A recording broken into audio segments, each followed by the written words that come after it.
여러분 반갑습니다. 월어스님의 계속 명상 관찰자를 관찰하라. 오늘의 계송 소개해 드리겠습니다.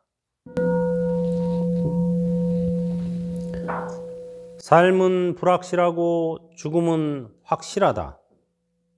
나는 언젠가 죽는다. 죽음은 삶의 종착역이다.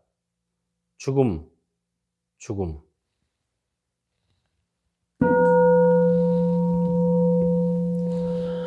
자, 오늘은 관찰자를 관찰하라 제9강 몸보기의 세 번째 단계죠. 죽음에 대한 명상 첫 번째입니다. 우리가 이 명상을 한다는 것은 몸을 보거나 마음을 보는 것을 명상이라 그래요. 그래서 몸보기의 대표적인 명상법은 세 가지. 첫째, 무상관, 몸이 무상하다는 것을 관찰하는 것이고, 두 번째는 부정관, 몸은 더러운 것이다. 그 다음에 세 번째는 죽음에 대한 명상입니다. 몸은 반드시 죽는다라고 하는 겁니다. 삶은 불확실하고 죽음은 확실하다라고 하는 거죠. 사람들은 거꾸로 생각하고 있어요.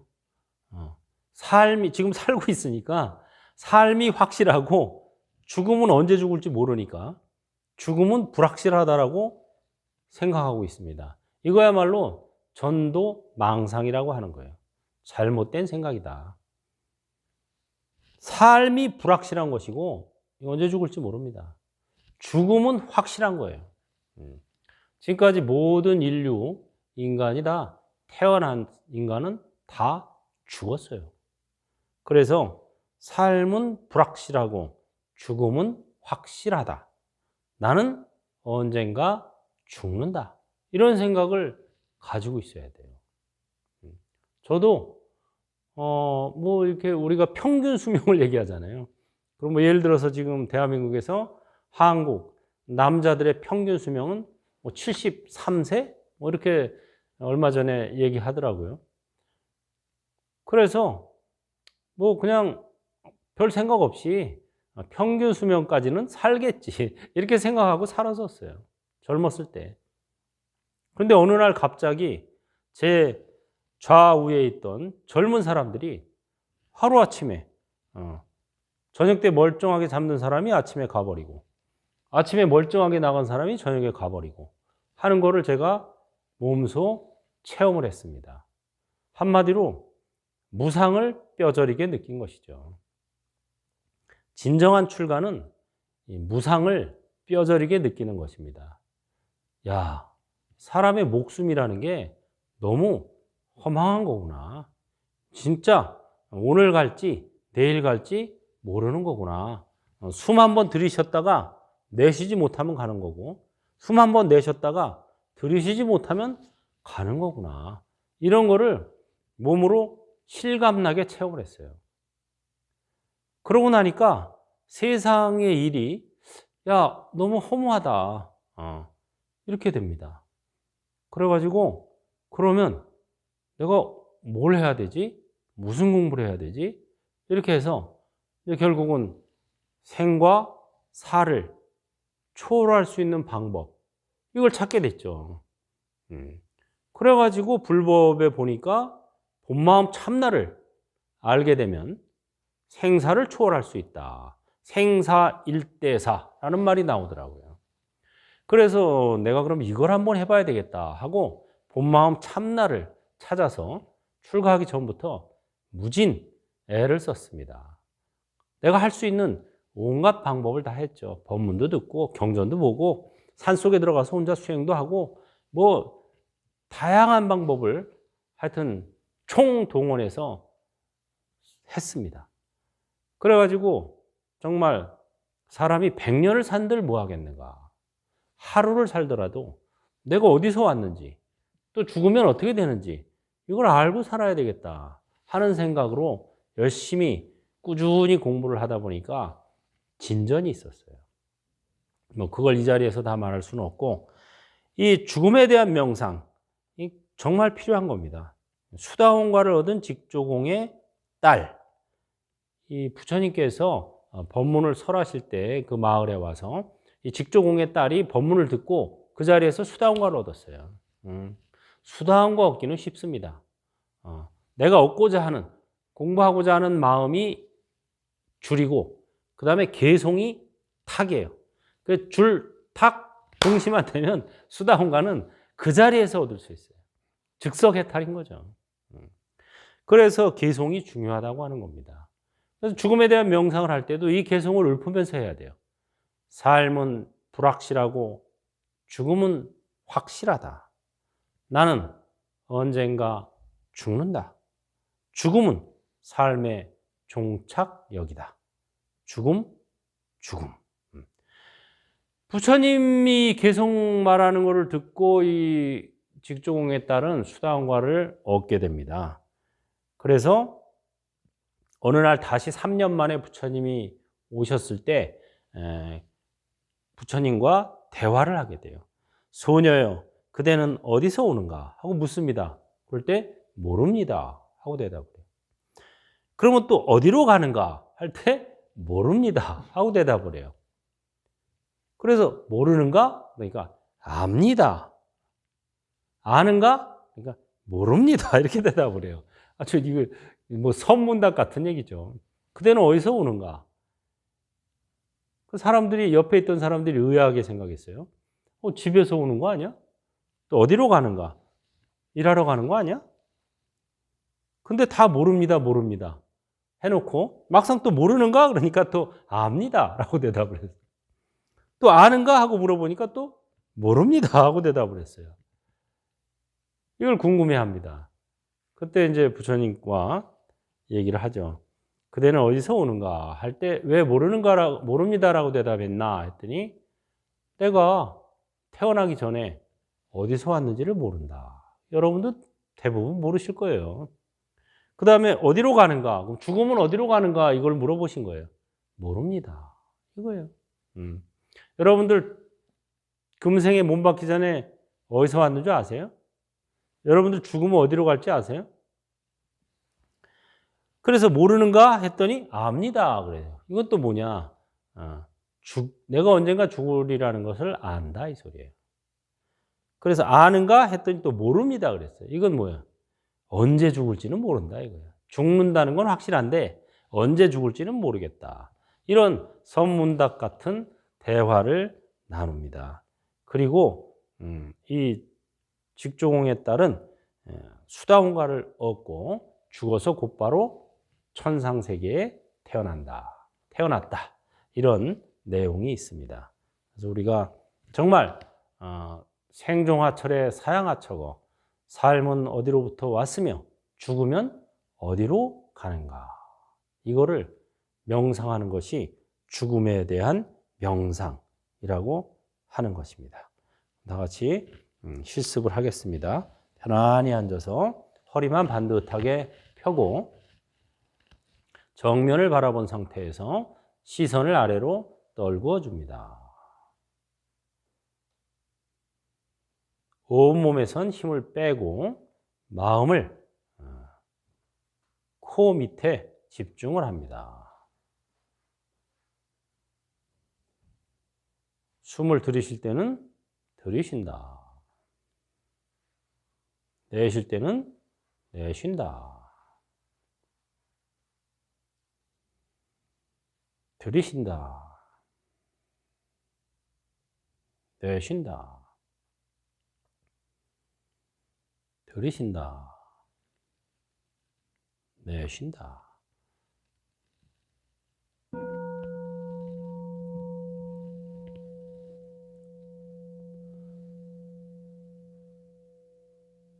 삶은 불확실하고 죽음은 확실하다. 나는 언젠가 죽는다. 죽음은 삶의 종착역이다. 죽음, 죽음.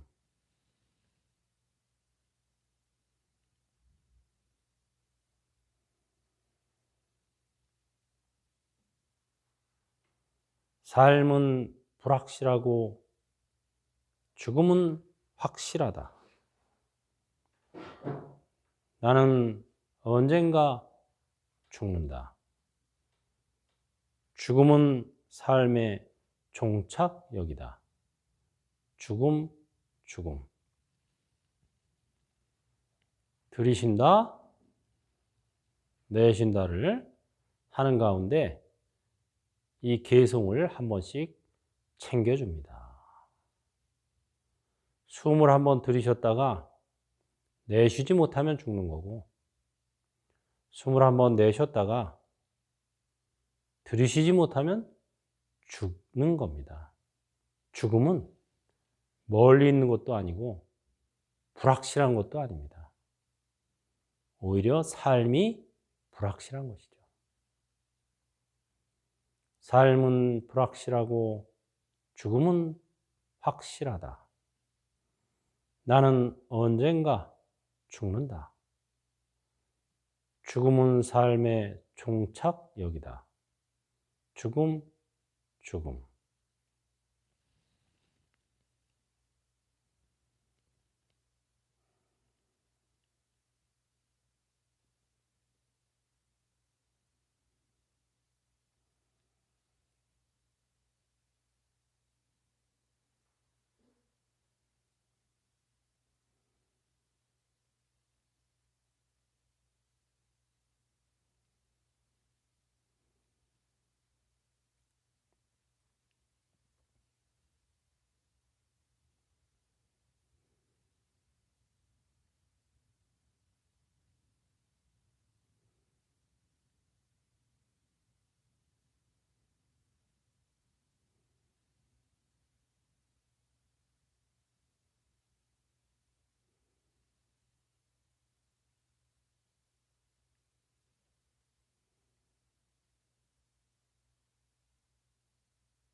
삶은 불확실하고 죽음은 확실하다.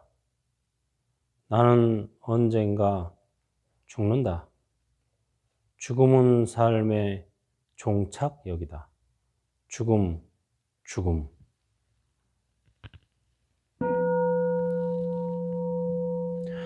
네, 사람들은 죽음이라는 단어 자체를 꺼내는 것을 꺼려 합니다. 하지만 그것은 어리석은 생각입니다. 마치 손등과 손바닥을 분리해 놓고 생각하는 것과 똑같습니다. 삶이 손등이라면 죽음은 손바닥 같은 거예요. 손바닥 뒤집기보다 쉬운 게 살고 죽는 거예요. 근데 어떤 사람이 손등만 얘기하고 손바닥에 대해서는 얘기하지 마라. 이러는 거는 어리석은 거죠. 이게 둘이 아니기 때문에. 그래서 삶과 죽음은 동전의 양면과 같다. 이렇게 얘기를 하는 겁니다. 심지어 넉사자를 죽을 사자와 발음이 똑같아 그래서 사층이 없고 이러는 건데 그것은 민간의 속설이고 그것이 다 우매한 어리석은 짓이라고 하는 것입니다. 우리가 죽음에 대해서 통찰할 줄 아는 사람이 진정 삶을 잘 살 수가 있습니다. 죽음에 대해서 통찰하지 않는 사람은 삶을 잘 못 살아요. 왜? 천년 만년 자기가 살 거로 생각하고 모든 것을 계획하고 욕심을 내고 화를 내고 어리석은 생각을 하기 때문에 죽음에 대한 통찰이야말로 다시 말해서 웰다잉이야말로 웰빙을 가능케 해주는 요소이기 때문에 그래야 한다고 통찰해야 한다고 하는 것입니다. 담장박경이라는 경전이 있죠. 죽은 이들은 담장 밖에 서 있고 옛집에 들어오려고 문기둥에 서 있네. 사람들은 많은 음식을 먹고 마시면서도 과거에 지은 업 때문에 아무도 그들을 기억하지 않네. 죽은 이를 애처롭게 생각하는 사람들은 깨끗하고 맛있는 음식으로 보시하고 이렇게 빌어야 한다네.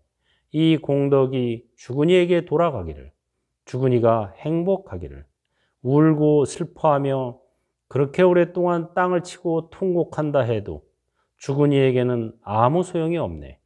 거룩한 승가에 공양 올리면 오랫동안 복덕이 되고 즉시 좋은 과보를 받네. 이렇게 친척들은 죽은 이를 위해 공양 올리고 죽은 이는 이로 인해 좋은 과보를 받으며 비구들은 힘을 얻으니 그대가 얻은 공덕은 적은 것이 아니라네. 우리가 죽은 이들을 위해서 해줄 수 있는 것, 그것은 뭐냐? 땅을 치고 울고 후회하고 아이고 이럴 줄 알았으면은 좀 더 어떻게 할 걸, 이건 다 부질없는 짓이라고 하는 것입니다. 정말 죽은 이를 위한다면 부모가 됐든 친척이 됐든 친구가 됐든 정말 돌아가신 분을 생각한다면 거룩한 승가에 공양을 올려야 된다. 이 공덕이 죽은 이에게 돌아가기를, 죽은 이가 행복하기를 하고 발언을 하면서 승가에 공양 올리는 것이 최상의 복덕이 된다. 이렇게 얘기하는 겁니다. 이것이 바로 절집에서 백중기도를 하게 된 기원입니다. 연원. 올해도 여름에 백중기도가 있죠. 여러분들 정말 돌아가신 분을 위하는 마음이 있다면은 백중기도에 동참하셔서 공양을 올리고 불보살님과 승가에 공양 올리고 그러면은 공덕이 생깁니다. 이 공덕이 돌아가신 아무개 영가에게 돌아가기를 하고 공덕을 회항해 주는 거예요. 그러면은 진정한 큰 복덕이 된다라고 하는 것입니다. 마하바냐바라밀